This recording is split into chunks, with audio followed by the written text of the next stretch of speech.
오늘 저희들이 요한복음 15장 이제 18절부터 16장 4절까지 우리가 말씀을 나누게 됩니다. 이제 요한복음 14장부터는 여러 번 말씀을 드렸듯이 예수님께서 이제 잡히시던 날 밤에 제자들에게 주신 그 가르침, 그래서 다락방 강좌다라고 불리는 그런 말씀입니다. 그래서 우리 14장 우리 말씀을 통해서는 이제 예수님께서 제자들에게 너희는 마음에 근심하지 마라, 이렇게 예수님께서 말씀을 하셨고 또 그 이유들을 이렇게 설명을 해 주셨습니다. 그리고 이제 15장에서는 이제 1절부터 17절까지 말씀은 이제 열매입니다. 열매. 우리 예수님의 제자들이 어떻게 하면 이렇게 열매 맺는 삶을 살 수 있는가? 그래서 예수님께서는 나는 포도나무요 너희는 가지다, 이제 내 안에 붙어 있으라. 그리고 또 나의 사랑 안에 거해라. 그리고 이제 내가 너희들에게 명령한 것처럼 이제 내가 너희를 사랑한 같이 너희도 서로 사랑해라. 그러면 너희들의 삶이 열매가 풍성하게 될 것이다, 이렇게 말씀을 하셨습니다. 오늘 이제 살펴보는 18절부터 16장 4절까지 말씀은 이제 조금 다른 주제인데, 그러면 세상, 하나님을 인정하지 않는, 그리고 예수님을 거부하고 있는 세상은 이제 예수님의 제자들에 대해서 어떤 태도를 취할 것인가? 그러니까 하나님과 예수님을 인정하지 않는 세상, 우리는 이제 발을 디디고 매일매일 살아가고 있습니다. 이 세상은 우리 예수님의 제자인 우리들에 대해서 어떤 태도를 취할 것인가 하는 것을 설명을 합니다. 그래서 이제 저희들이 결론으로 내리게 될 내용은, 이런 세상 속에서 이제 예수님의 제자인 우리들은 어떻게 살아가야 되는가 하는 것을 우리가 이제 나중에 결론으로 좀 다루게 됩니다. 오늘 말씀은 크게 이렇게 네 부분으로 좀 나눌 수가 있습니다. 그래서 18절부터 시작을 해서 21절까지, 18절부터 시작을 해서 21절까지 우리가 첫 번째 단락입니다. 그래서 세상이 예수님을 믿는 제자들에 대해서 어떤 태도를 취하나, 그리고 이제 두 번째 단락은 22절부터 25절까지입니다. 22절부터 25절까지는 결국 세상은 예수님을 믿는 제자들을 미워하는데 그 죄를 핑계할 수 없다 라는 것을 이제 25절까지 말씀을 통해 예수님이 설명을 하십니다. 그리고 이제 26절과 26절은 한 번 더 이제 보혜사 성령님에 대한 말씀을 예수님께서 주십니다. 그리고 마지막 16장 1절부터 4절까지는 세상이 예수님을 믿는 제자들을 미워할 텐데 그 반대와 핍박의 정도가 어느 정도인가 하는 것을 이제 16장 1절부터 4절까지 해서 설명을 하고 있습니다. 그러니까 이 전체적인 좀 개요를 보시면 세상은 예수님을 따르는 제자들을 미워하는구나 하는 것을 우리가 예수님의 말씀을 통해 확인할 수가 있습니다. 그래서 18절을 보시면 예수님이 이렇게 이야기하십니다. 세상이 너희를 미워하면, 세상은 너희를 미워할 거라는 겁니다. 미워하면 너희보다 먼저 나를 미워한 줄을 알라. 그러니까 세상이 이제 예수님을 따르는 제자된 우리들을 미워하면 그것보다 먼저 있는 일이 뭔가 하면 그들이 나를 미워한 줄을 알아라, 이렇게 예수님께서 말씀을 하셨습니다. 그런 다음 이제 19절에서 아주 이렇게 상세하게 설명을 하십니다. 너희가 세상에 속하였으면, 너희가 세상에 속하였으면 세상이 자기의 것을 사랑할 것이나, 이거는 당연하죠. 우리가 세상에 속한 사람이라면 세상은 자기 것인 우리를 사랑을 할 겁니다. 그렇지만 도리어 내가 너희는 세상에 속한 자가 아니요 도리어 내가 너희를 세상에서 택하였기 때문에 세상이 너희를 미워하느니라. 여러분, 세상이 주님을 따르는 제자들을 미워하는 이유는 뭐냐? 세상에 속하지 않고 우리를 택하신 예수님께 속해 있기 때문에 세상은 바로 우리 성도들을, 예수님의 제자들을 미워한다는 것입니다. 그런 다음 20절에는 내가 너희에게 종이 주인보다 더 크지 못하다 한 말을 기억해라. 이 말도 얼핏 보면 좀 이해가 쉽지는 않습니다. 이제 내가 너희에게 종이 주인보다 더 크지 못하다, 이렇게 내가 이야기했는데 이 말을 기억하라는 겁니다. 그러면서 후반부를 먼저 보시면 사람들이 나를 박해하였은즉 너희도 박해할 것이요 내 말을 지켰은즉 너희 말도 지킬 것이다. 여러분, 후반부 말씀을 통해서 보면 20절 앞부분 말씀의 내용을 우리가 좀 이해할 수 있겠죠. 종이 주인보다 더 크지 못하다. 예수님께서 제자들에게 여러 번 이런 말씀을 하셨습니다. 이 말씀의 뜻은 결국 두 가지입니다. 하나는 뭔가 하면 종은 주인이 당하는 일을 종도 겪게 된다는 겁니다. 그러니까 종이 바로 세상 사람들의 주인이 세상 사람들에게 미워함을 당했으면 주인에게 속한 종은 당연하다는 거죠. 주인이 미움을 받았으면 그 주인에게 속한 종도 당연히 미움을 받는다, 이런 뜻이 담겨져 있고, 또 하나는 뭔가 하면 종들이 아무리 세상 사람들에게 미움을 당해도 주인인 예수님이 당한 미움보다는 크지가 않다는 것입니다. 이건 당연하겠죠. 아무리 세상 사람들이 우리들을 미워해도 주인이신 예수님을 미워하는 것보다 더할 수는 없다는 겁니다.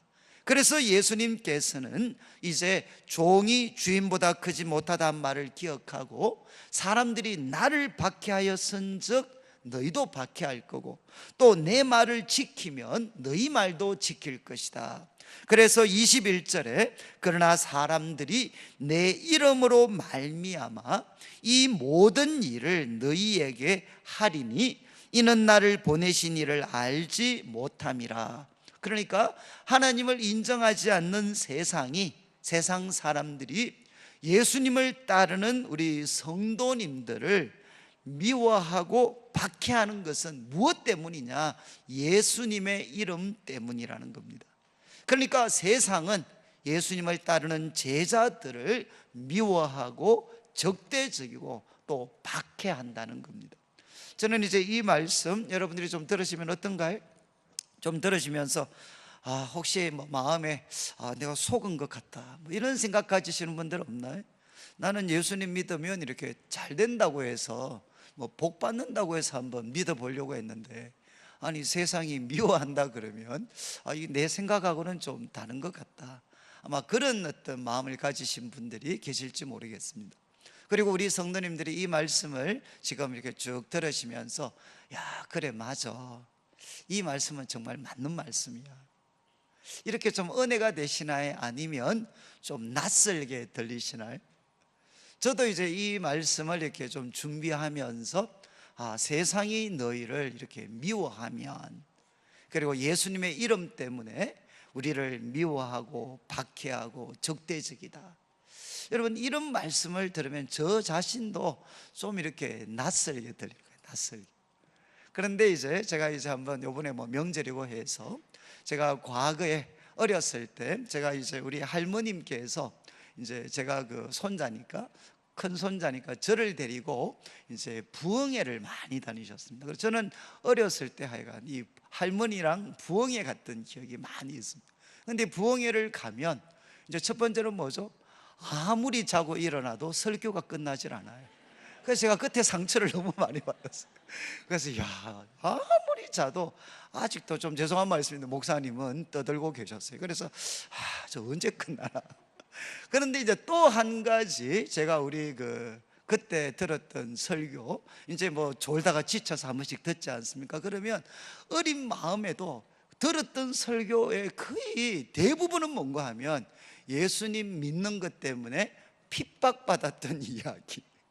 그게 제 어렸을 때 부흥 강사분들이 설교하셨던 내용이었습니다. 그래서 뭐 예를 들면 신사참배 위협이 있던 일제시대 때는 예수 믿는 사람들이 어떤 핍박을 받았고, 또 이제 또 우리 뭡니까 이게 6.25 사변이 터졌을 때 또 공산주의자들한테는 또 예수님을 믿는 성도들이 어떤 핍박을 받고 순교를 경험을 했고, 그 다음에 이제 또 불교와 유교 전통이 아주 심한 곳에서 처음 예수님을 참 믿었을 때 그때 성도들은 어떤 고생을 했고, 그래서 저는 어렸을 때 우리 할머님 따라서 참여했던 부흥회 때 들었던 설교는 거의 전부가 이런 내용이었습니다. 바로 예수님 믿으면 핍박을 받고 고난을 경험을 하고, 그래서 저는 어린 마음에 참 예수님을 믿으면 참 어렵겠구나, 참 반대도 많이 당하고 핍박도 당하고. 제가 그래서 이제 내수동 교회에 있을 때, 이제 내수동 교회는 외국에서 이제 그러니까 이북에서 피난 오신 분들이 세우신 교회입니다.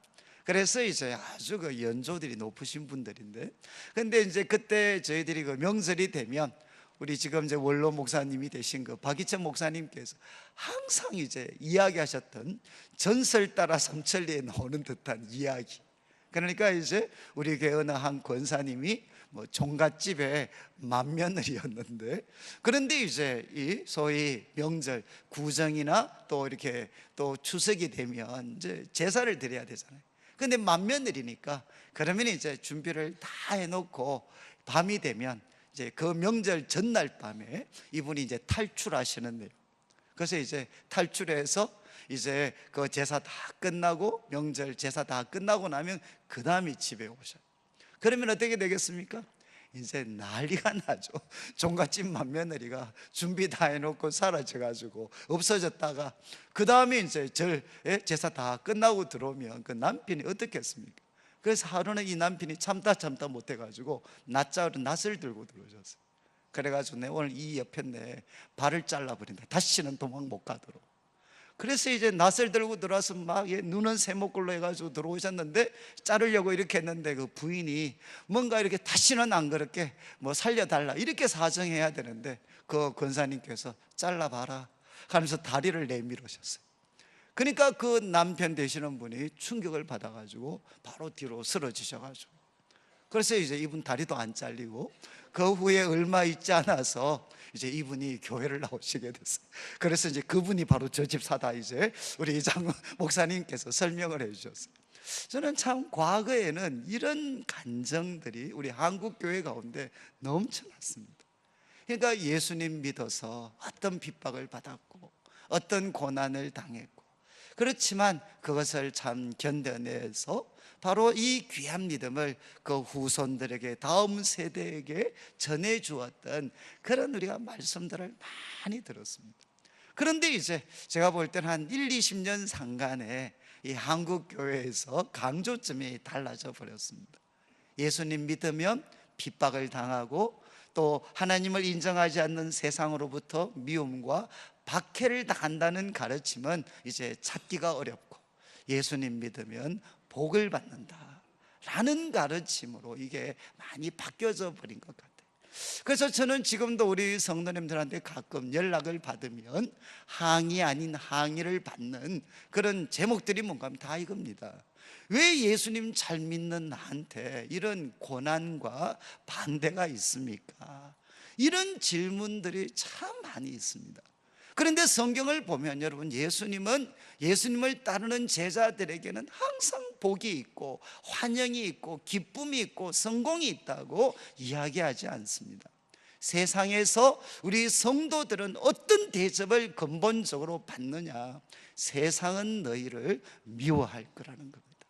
그리고 또 너희들에 대해서 적대적이고 때로는 너희를 박해하는 일들까지도 세상은 할 것이다. 이유는 뭐죠? 우리가 세상에 속하지 않았고 예수님께 속했기 때문에, 그리고 세상이 예수님께 했던 행동을 보면 우리들에 대해서도 미움과 적대적일 것이다 라는 것을 우리는 알 수 있다는 겁니다. 그래서 이제 예수님께서는 18절부터 21절까지 말씀을 통해 명확하게 말씀하셨습니다. 세상은 너희를 미워할 거다. 그러면서 이제 22절부터는 그러나 이 세상이 너희를 미워하는 것, 이거를 우리 예수님은 한마디로 죄라고 했고, 이거를 핑계할 수 없다. 너희를 미워하는 죄를 범하는 이 세상은 핑계할 수 없다라는 것을 22절부터 교훈하십니다. 22절에 내가 와서 그들에게 말하지 아니하였더라면 죄가 없으려니와 지금은 그 죄를 핑계할 수 없다. 이해하시겠죠? 예수님이 오셔서 알려주지 않으셨으면 몰라서 내가 너희들을 핍박했다라고 핑계를 댈 수 있지만, 예수님은 오셔서 다 말씀해 주셨다는 겁니다. 하나님이 어떤 분이신지, 그리고 하나님 왜 독생자 예수님을 보내셨는지, 그리고 예수님이 유일한 구원자시라는 것을 예수님이 다 말씀하셨습니다.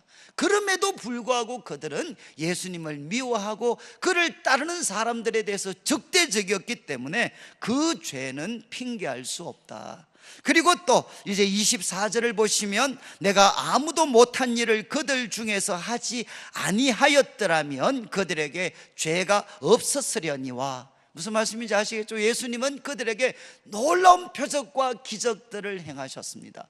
그걸 통해서 예수님이 바로 하나님이 보내신 분이시고, 예수님의 표적과 기사를 통해 우리 하나님이 어떤 분이신지를 그들에게 보여주었지만 그들은 거부를 했습니다. 그래서 그들의 죄는 핑계할 수가 없다는 겁니다. 그리고 25절을 보시면 그러나 이는 그들의 율법에 기록된 바 그들이 이유 없이 나를 미워하였다 한 말을 응하게 하려 합니다. 이것은 이제 시편 35편 69편에 나오는 말씀을 인용했는데, 세상이 바로 예수님을 따르는 제자들에게 보여주는 이 행동은 구약 성경에 기록된 말씀을 성취하는 것이다. 그런데 어떤 말씀이 기록되어 있느냐? 그들이 이유 없이 나를 미워하였다. 이유 없이 나를 미워하였다. 이 말을 응하게 하려 함이라는 겁니다. 여러분, 이제 22절부터 25절까지 말씀을 보시면, 여러분, 예수님을 따르는 제자들을 핍박하고 반대하는 세상, 그 행동은 죄고 그 행동은 핑계할 수가 없습니다. 제가 이제 이 말씀을 여러분들이 기억하셔야 되는 것은, 오늘날 이제 우리 한국 교회가 사실은 세상 사람들로부터 많은 그런 그 비판을 우리가 받습니다. 그래서 세상이 우리를 미워할 때 우리는 뭐라고 생각하느냐? 그래, 이유가 있지. 이유가 우리가 맞아도 싸지. 이유가 있지. 우리가 이런 생각을 할 때가 있습니다. 그러면 여러분들이 한번 이렇게 되면 어떻게 될까? 우리 교회가 이제 세상 사람들이 비판하는 그 모든 문제가 해결이 됐습니다. 그래서 예수님의 거룩한 신부 같은 그런 공동체가 됐습니다. 그러면 세상은 교회를 소위 칭송하고 사랑할까요? 세상은 교회에 대해서 적대적이지 않겠습니까? 여러분, 우리 초대교회 공동체를 보시면 세상에서 그렇게 아름다운 공동체가 어디에 있습니까? 사랑으로 유무상통하고, 정말 이렇게 세상에서 이런 아름다운 공동체가 있구나, 그런 공동체가 나타났을 때도 세상은 교회에 대해서 적대적이었습니다. 그러니까 분명히 지금 우리 한국 교회는 뭐 잘못한 것이 있죠. 안 믿는 사람들이 볼 때도 때로는 책망하고 비난할 수 있는 이유가 있습니다. 그렇기 때문에 교회를 비난하는 세상을 정당하다라고 이해할 수는 없습니다. 예수님은 말씀하셨습니다. 이유가 없어도 세상은 교회를 미워합니다. 교회를 미워하는 그 행동은 죄고, 그리고 그것은 핑계할 수가 없습니다. 우리 예수님, 그리고 그분의 말씀을 통해서 하나님이 어떤 분이시고 예수님이 어떤 분이신지를 명확하게 드러냈지만 그들은 거부했습니다. 그리고 그들은 예수님과 그분에게 속한 제자들, 성도들을 그들은 미워합니다. 그것은 죄고 그것은 핑계할 수가 없습니다. 그런 다음 이제 예수님께서는 16장 1절부터 4절을 한번 보시면, 내가 이것을 너희에게 이름은 너희로 실족하지 않게 하려 합니다. 그러니까 이것은 뭔가 앞에 나오는 내용, 그리고 지금 또 이야기하실 내용입니다. 세상이 너희를 미워할 것이다, 너희들을 핍박할 거다. 이 내용을 내가 너희에게 이야기하는 것은 너희로 실족하지 않게 하려 합니다. 너희들이 이걸 겁주기 위해서가 아니라 실족하지 않게 하기 위해서다. 그러면서 2절, 사람들이 너희를 출교할 거다. 여러분, 고대 이스라엘, 예수님 당시 이스라엘은 이제 회당을 중심으로 모든 생활이 이루어졌습니다. 그런데 이제 그들이 예수님 믿게 되면 어떻게 됩니까? 쫓겨나게 됩니다.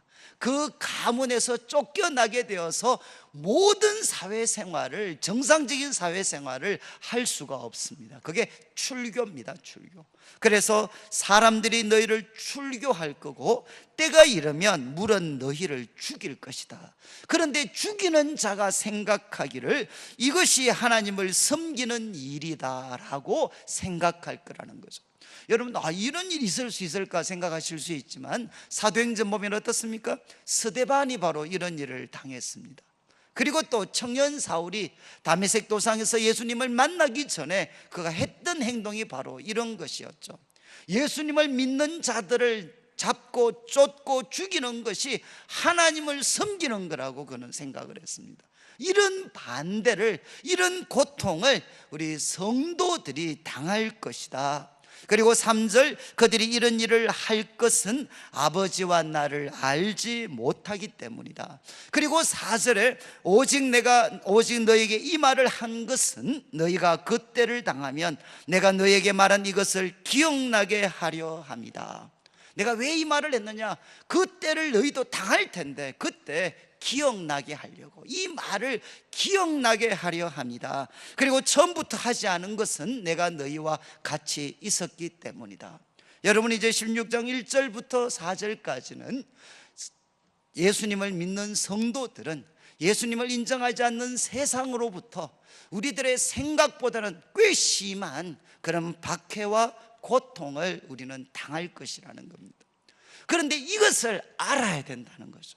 이것을 알면 어떻게 되느냐? 그 일을 닥칠 때 실족하지 않을 수가 있다는 겁니다. 그래서 이제 옆에 있는 분들 보고 좀 서로 좀 얼굴 안 좋으시겠지만 한번, 어차피 설날에 많이 드셨을 거니까 그래도 서로 보시면서 한 번은 설날이니까 옆에 앞으로 고생 많이 하실 겁니다. 한번 이렇게 서로 한번 이렇게 이야기를 한번 해주시면 좋겠어요. 앞으로 우리가 고생을 좀 하십니다. 여러분, 믿으시나요? 앞으로 고생을 하신다니까요. 예수님을 믿으면 항상 형통하고 항상 소위 말해서 뭐 이렇게 무지갯빛 그런 생활만 있는 게 아닙니다. 예수님을 믿으면 반드시 거기에는 참 고통이 있고 반대가 있고 저항이 있습니다. 여러분, 제가 이제 이거 아는 게, 알면 실족하지 않는다. 제가 말씀드렸지 싶은데 제가 아는 친구가 이제 군대에 갔어요. 군대 가가지고 너무 고생을 했습니다. 고생을 했는데 이제 그때 군대 갈 때 이제 그 친척 중에 한 분이 아주 군대에서 높은 분이 계셨어요. 그래서 뭐라고 했는가 하면, 힘들면 내한테 전화해라, 내가 빼줄게, 이렇게 이야기를 했습니다. 그때 이제 제 아는 친구가, 저는 예수님 믿기 때문에 저는 하나님을 의지하시, 백을 의지하지 않습니다. 큰 소리 빵빵 쳤어요. 그런데 이제 군대 가가지고 직사게 고생을 했습니다. 그러니까 어떻게 되죠? 매일 고생만 하고 들어오면 이제 하는 거죠. 전화할까 말까, 백을 쓸까 말까. 그런데 이제 결론을 내렸어요. 눈에 보이지 않는 하나님보다는 눈에 보이는 백이 그래도 좋을 것 같다. 그래서 이제 친구가 전화를 했어요. 저 힘듭니다, 빨리 좀 빼주십시오. 그러면 이제 그 말 하고 나면 하루만 지나면 보직이 바뀔 줄 알았는데 한 달이 지나도 깜깜무소식입니다. 아니, 전화만 하면 바로 빼줄 줄 알았는데, 그러니까 어떻습니까? 이제 몸도 힘들고 마음도 힘이 들어요. 왜? 이제 믿음을 저버렸죠. 하나님 한 분만 의지하는 게 아니라 소위 백을 썼습니다. 백을. 그러니까 이제 마음이 너무 힘들었어요. 근데 이제 뭐 휴가를 받아서 교회 왔는데 그동안 힘드니까 이제 우리 청년부 같으면 기도회를 참석을 했어요. 기도회 참석해가지고 막 그 힘든 마음들 막, 그런데 이제 청년들은 모이면 기도 제목을 나누는 시간이 있거든. 그래서 이제 기도 제목 나누는데 먼저 그때 군대 갔다 왔던 선배한테 이 어려운 상황을 막 하소연을 했어요. 막 죽겠습니다 그러니까. 그리고 백도 썼는데 연락이 없습니다. 막 그러면서 이제 막, 그러니까 이제 이 선배가 했던 말이, 야, 너 혹시 군대 가기 전에 뭐라고 기도했냐? 그러니까 이제 얘가 하는 말이, 저 기도 제목 하나였습니다. 제 군대 가서 영육간에 단련되도록. 이렇게 기도를 내가 군대 가서 영육간에 단련되게 해주십시오. 그런데 그 말 떡 듣고 있는 선배가, 야, 그러면 기도대로 됐네. 너가 기도했는 대로 하나님이 응답해 주셨네. 그러니까 여러분들이 기도를 잘 하셔야 돼요. 이게 괜히 뭐 좀 죄송한 말씀이 괜히 객기 부리시면 생각보다 힘듭니다. 그러니까 이제 아니 영육간에 강건하게 해달라고 해서 너 지금 이렇게 고생하면서 영육간에 강건해지고 있네. 그런데 이 참 우스꽝스러운 대화인데 그 이야기 딱 듣는 순간에 참 이 제 친구가 그 무거웠던 짐이 그냥 다 없어지는 것 같아요. 왜? 하나님이 내 기도를 들어주셨구나.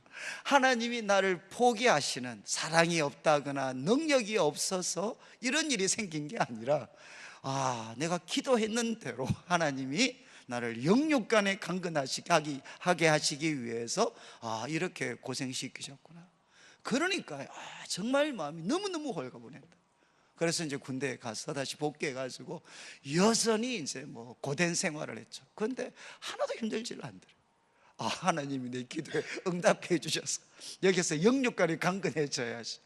그리고 나니까 한 일주 정도 지나니까 그 백의 도움이 아니라 하나님께서 참 역사하셔서 그 친구 이제 몸에 가장 맞는 그런 보직을 이렇게 맡게 됐다.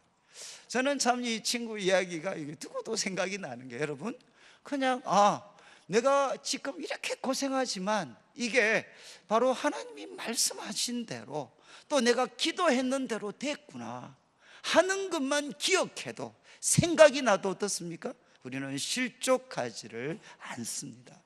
그래서 예수님께서는 그분을 따르는 제자들에게 분명히 말씀하셨어요.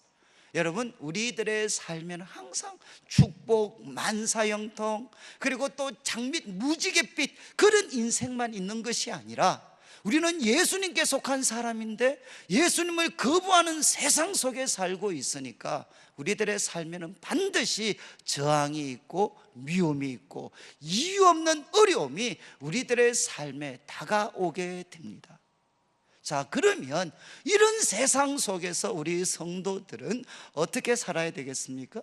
그래서 이제 15장 26절 27절을 보시면 예수님께서 이제 힌트를 주시죠.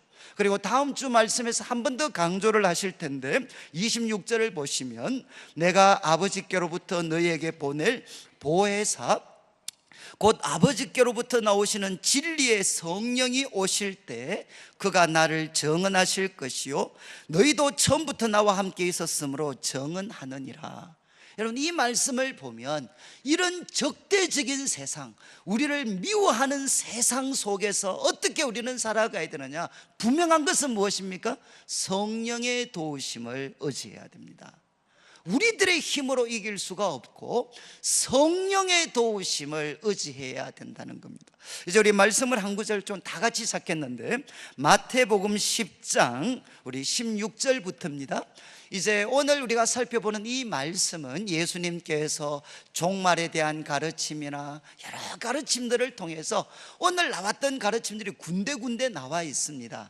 그러나 저는 이제 이 마태복음 10장 예수님께서 우리 제자들을 전도여행 보내실 때 주셨던 가르침인데, 아마 이 가르침과 오늘 본문의 말씀이 가장 부합되는 것 같아요. 우리를 향해 적대적이고 미워하고 우리를 핍박하고 박해하는 세상 속에서 주의 제자들은 어떻게 살아가야 되느냐? 예수님은 네 가지로 말씀을 하셨습니다. 먼저 16절을 보시면, 보라 내가 너희를 보냄이 양을 이리 가운데로 보냄과 같다.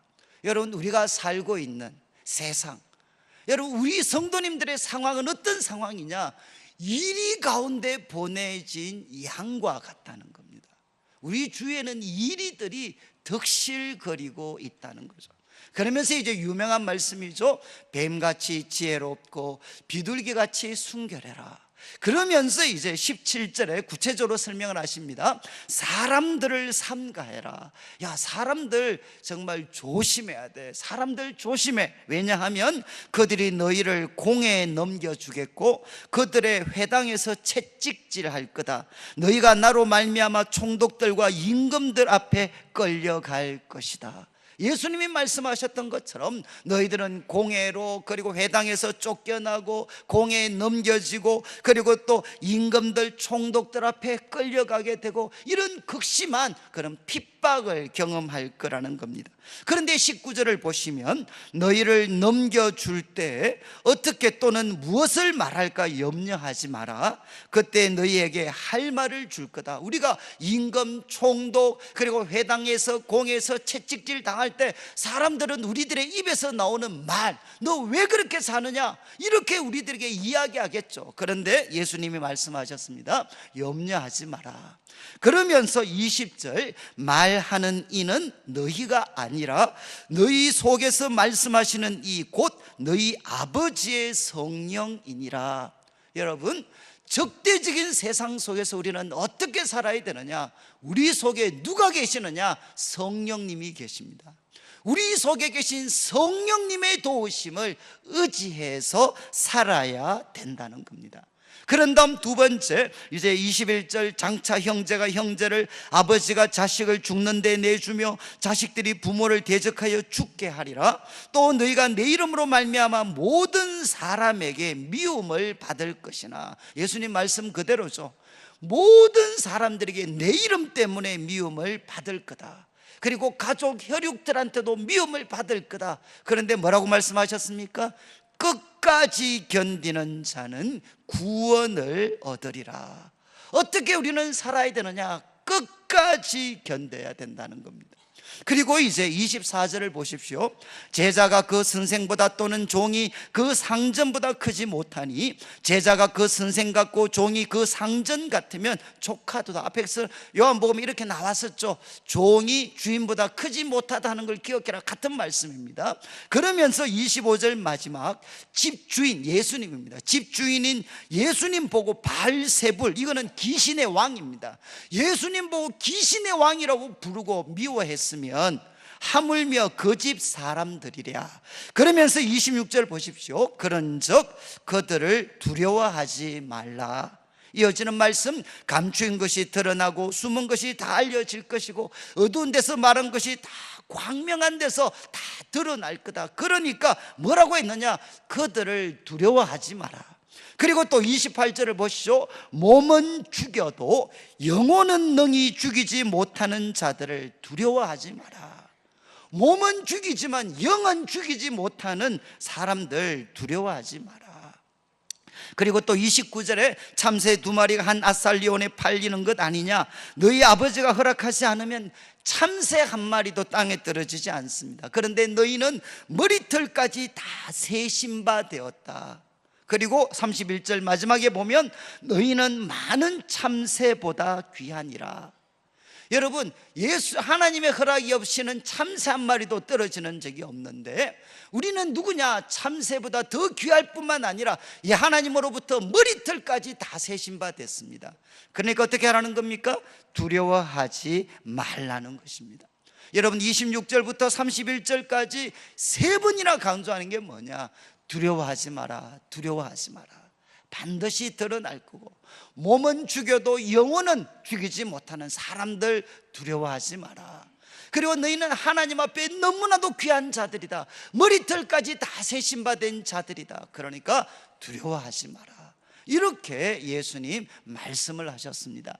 그리고 이제 마지막 네 번째죠. 32절 33절을 보시면 누구든지 사람 앞에서 나를 시인하면 나도 하늘에 계신 내 아버지 앞에서 그를 시인할 것이요 누구든지 사람 앞에서 나를 부인하면 나도 하늘에 계신 내 아버지 앞에서 그를 부인하리라.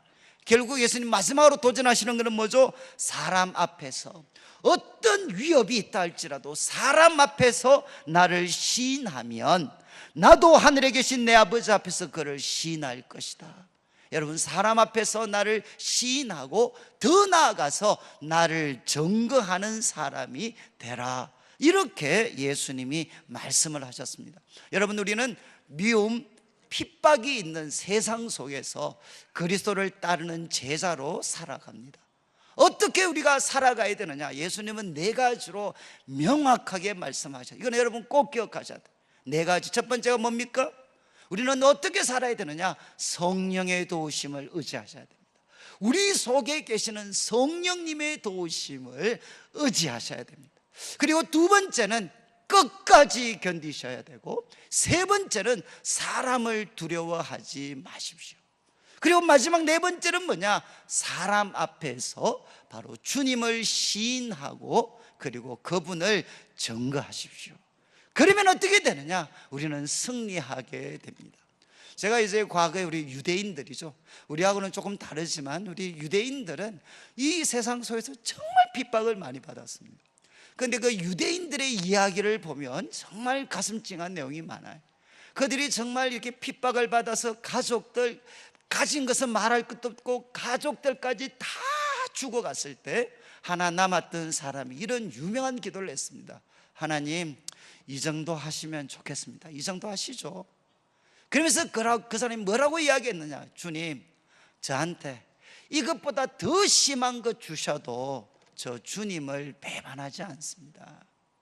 주님, 이 정도 하시면 좋겠습니다. 저한테 어떤 일이 닥쳐도 저 주님 배신하지 않으니까 주님, 이제 이 정도 하시면 좋겠습니다. 정말 멋있지 않나요? 저 이것보다 더한 일 와도 저 주님 떠나지 않습니다. 주님 부인하지 않습니다. 이 정도 하시면 좋겠습니다. 여러분, 저는 오늘날 우리 한국교회가 참 우리 성도님들이, 저는 그렇게 생각을 해요. 한국교회가 너무 하나님으로부터 많은 복을 받다 보니까 그 복에 취해가지고 우리도 알지 못하는 사이에 예수님의 제자들이 이 땅에서 피할 수 없이 반드시 겪어야 되는 고난과 미움과 적대적인 환경들을 우리는 좀 잊어버리고 사는 것 같습니다. 지금 예수님이 말씀하셨습니다. 세상은 우리 성도들에 대해서 적대적입니다. 그리고 그 반대는 생각보다 심할 수 있습니다. 그것이 우리들의 삶에 다가올 때 하나님의 사랑, 능력을 의심하는 것이 아니라, 그래서 실족하는 것이 아니라, 우리 예수님 말씀하셨는데 왔구나. 그래서 우리는 어떻게 무장이 돼야 되겠습니까? 그래서 우리는 이제 잠에서 깨어나서 우리가 성령에 충만해 주셔야 됩니다. 여러분, 저는 이제 갈수록 그걸 느끼는 것 같아요. 앞으로 우리 예수님을 믿는 이 한국 땅에서 예수님을 믿는 게 참 쉽지 않겠구나 라는 생각들을 이제 많이 하게 됩니다. 여러분, 앞으로 예수님을 믿는데 많은 제약들이 있을 겁니다. 그리고 어쩌면 예기치 않았던 그런 고난들이 우리들의 삶에 다가올 수도 있습니다. 저는 이제는 우리가 이제 명절도 됐고 봄도 됐으니까 이제는 좀 깰 때가 된 것 같아요. 우리가 깨어나야 됩니다. 그래서 성령의 충만함을 받아서 어떤 그런 반대와 저항이 있더라도 성령의 충만함을 받아서 여러분 두려워하지 말고 끝까지 견디고, 그리고 사람 앞에서 예수님을 시인하고 그리고 예수님을 증거하는 예수님의 증인으로 우리가 살아가게 되면 여러분, 우리는 어떻게 됩니까? 사도행전에서 우리가 바라보는 것처럼 아무리 세상이 적대적이라 할지라도 이 세상보다 더 크신 분이 누구시냐? 바로 하나님의 거룩한 영, 성령이 우리에게 임하시면 우리는 이 세상을 압도할 수 있는 힘과 능력과 거룩함을 가질 수가 있습니다. 오늘 말씀을 마무리하면서 이제 내일부터 또 참 이 하나님에 대해서, 하나님을 인정하지 않는 세상 속에서 우리 성도님들 살아가시게 될 텐데, 여러 가지 반대나 저항이나 또 미움이 우리들에게 다가올 때 여러분 실족하지 말고 오히려 성령의 능력으로 무장하고 그래서 두려워하지 않고 끝까지 견디며 예수님을 시인하고 예수님을 증거하셔서 저는 다시 한번 우리 대구 땅에 하나님께서 한번 영적인 부흥의 기회를 주시고, 그리고 이 한국 땅에 다시 한번 영적인 부흥의 기회를 허락해 주실 때 정말 우리 성도들이 귀하게 쓰임받게 되시기를 주님의 이름으로 축원합니다.